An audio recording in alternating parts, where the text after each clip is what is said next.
Hello दोस्तों, welcome to crunchy cartoon tales. आज मैं आपको एक कहानी सुनाने जा रही हूँ। इस कहानी का नाम है मैजिक टीवी।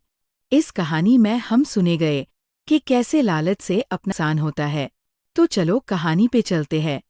सुनो, तुम्हारे बाबूजी तो कब के गुजर गए। अब उनका जो सामान है वो पड़े पड़े कबाड़ा हो रहा है। बेच ही दो, कुछ पैसे आ जाएंगी। बात तो सही है। अगले संडे फुर्सत में यही करेंगे। अगले संडे रोहित सारा सामान कबाड़ी को घर बुला के दे देता है। तभी उसकी नजर बाबूजी की पुरानी टीवी पर जाती है, जो इतने सालों तक कूड़े में पड़ी थी, फिर भी चमचमा रही थी। टीवी तो देखो, जैसे एकदम नई हो। हाँ, बाबूजी को टीवी देखना बहुत पसंद था। उनका सपना था कि वो टीवी पे आए। एक बार मौका भी था जब वो अपने गांव के गाने सुनाने किसी चैनल पर जाने वाले थे, पर मैं और मेरा भाई लड़ पड़े और बाबूजी को घर पर ही रुकना पड़ा। चला के देखें क्या? हाँ हाँ, क्यों नहीं, देख लेते हैं। पर शायद ही चले। बाबूजी ने उस लड़ाई के दिन के बाद टीवी देखना ही छोड़ दिया था। टीवी चालू करने के लिए उसमें केबल वायर लगा दिया जाता है। एक न्यूज चैनल चालू हो जाती है। स्वर्ग की सीढ़ी के रास्ते हैं तीन, तीनों के तीन रास्ते हैं संगीन। पहला रास्ता है सांप की बीन, दूसरा रास्ता घर में बिछा कालीन, तीसरा रास्ता कलकत्ता से चीन। ये क्या बकवास खबर है, कुछ अच्छा लगा दो। अरे आप बोलो तो सही, कोई अच्छी खबर सुना देता हूँ। मेरा तो काम ही खबर देना है। अरे बाप रे, टीवी बात कर रही है। हाँ, ये न्यूज वाला मुझसे। हाँ हाँ, आपसे ही तो बात करूंगा ना, आपके घर में हूं तो। अरे ये सपना है क्या? तुम हमसे बात नहीं कर सकते? अरे सपना नहीं भाई साहब, ये टीवी जादुई टीवी है। बोलो, क्या खबर सुननी है, वरना ब्रेक लेने का टाइम आ जाएगा। सुप्रिया घबरा के टीवी बंद कर देती है। वो क्या था? अरे एक बार और चालू करके देखे, फिर से बात करेगा तो चैनल बदल देंगे। सुप्रिया फिर टीवी चालू कर देती है। अरे ऐसा कोई मुंह पे टीवी बंद करके जाता है क्या? मुझे बुरा लगा आपका नेचर। चाय पानी तो पूछो। सुप्रिया टीवी के बटन से चैनल बदल देती है। अब टीवी पर एक फिल्म चल रही है। अरे ये तो सूर्यवंशम है ना? हाँ, और ये ठाकुर को जहर की खीर दे दी और उसको पता भी नहीं है। ए भाई, खीर मत पीना, उसमें जहर है, मत पीना। ठीक है महाशय, जैसा आप कहें। हाँ। अरे आपकी बात मान ली, पूरी पिक्चर ही अब तो बदल जाएगी। मतलब ये सच में जादुई टीवी है? तभी वहां कबाड़ी आ जाता है। भैया, टीवी के 150 रुपए दूंगा, चलेगा? अरे 1.5 करोड़ में भी ना दे तुमको ये टीवी हम। अरे 1.5 करोड़ खरीदने को होते तो तुम्हारे घर में ये पानी चाय नहीं पीता, अंबानी या टाटा के घर बैठा कोल्ड कॉफी पीता। रोहित कबाड़ी का हिसाब करके उसे वहां से चलता करता है और अपने भाई शशिकांत को फोन लगा के बुलाता है। शशि थोड़ी ही देर में वहां पहुंच जाता है। क्या हो गया भैया? अरे बाबूजी का टीवी याद है? हाँ हाँ, जिसमें घुसे रहते थे हमेशा वो, और अपने को कुछ नहीं देखने देते थे। अरे वो अब जादुई टीवी बन गया है।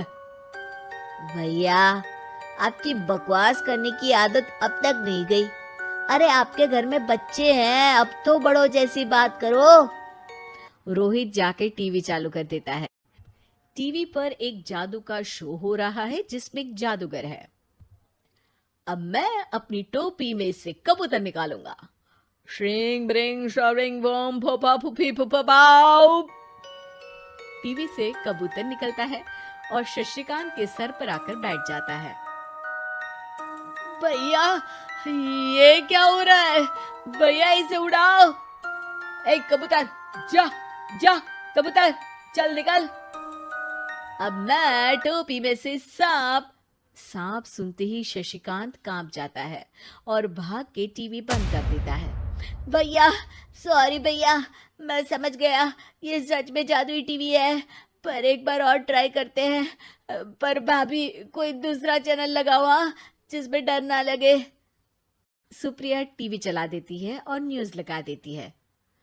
अरे कितने दिनों बाद मुझे याद आया, बताइए क्या खबर सुनाओ, और ये नया आदमी कौन है?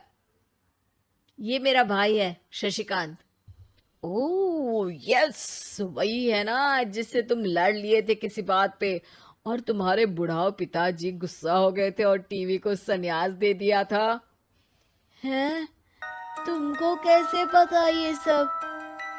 इस टीवी में रहने वाले आदमी से लेकर कबूतर तक को तुम्हारे बाबूजी और तुम्हारी बातें पता है, इसलिए तो ये जादुई टीवी है।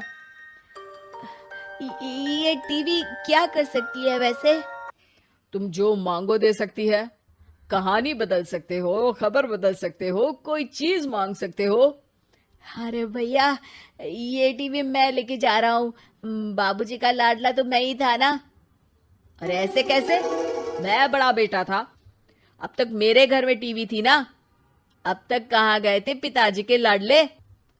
तुम्हारी गलती का एहसास भी है। अरे भैया, ज्यादा ना बोलो वरना भूल गए आपके दांत तोड़ दिए थे मैंने उस लड़ाई में। मेरी बीवी के सामने मेरी बेइज्जती करता है। रुक।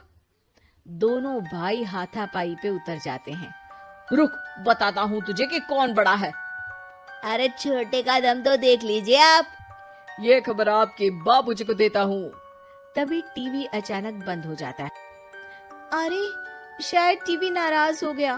और लड़ लो, आए बड़े खली बनने। टीवी से एक तेज रोशनी निकलती है और टीवी में बाबूजी दिखाई देते हैं। बाबूजी, आप इतना चकरा क्यों रहा है? अपने बाप को नहीं पहचानता क्या? ये तो ऐसा ही है बाबूजी। प्रणाम बाबूजी। अरे चुप कर, तुम दोनों ही उल्टे हो। तुम्हारी वजह से मैंने टीवी में आने के सपने को छोड़ दिया, तुम्हारी लड़ाई की वजह से।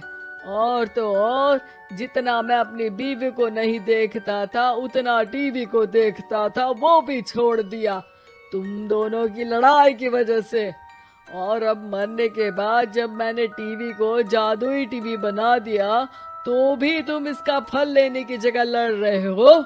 अरे तुम तो लायक ही नहीं हो। अब तुमको बाबा जी का ठुल्लू भी नहीं मिलेगा। बाबूजी चले जाते हैं। टीवी बंद हो जाता है। रोहित और शशिकांत गिड़गिड़ा के टीवी के सामने हाथ जोड़ के बाबूजी को बुलाते हैं, पर टीवी सिर्फ धुआं निकालता रहता है। तो दोस्तों, ये कहानी हमें सिखाती है कि लालच से अपना और अपनों का ही नुकसान होता है, इसलिए हमें कभी भी लालच नहीं करना चाहिए।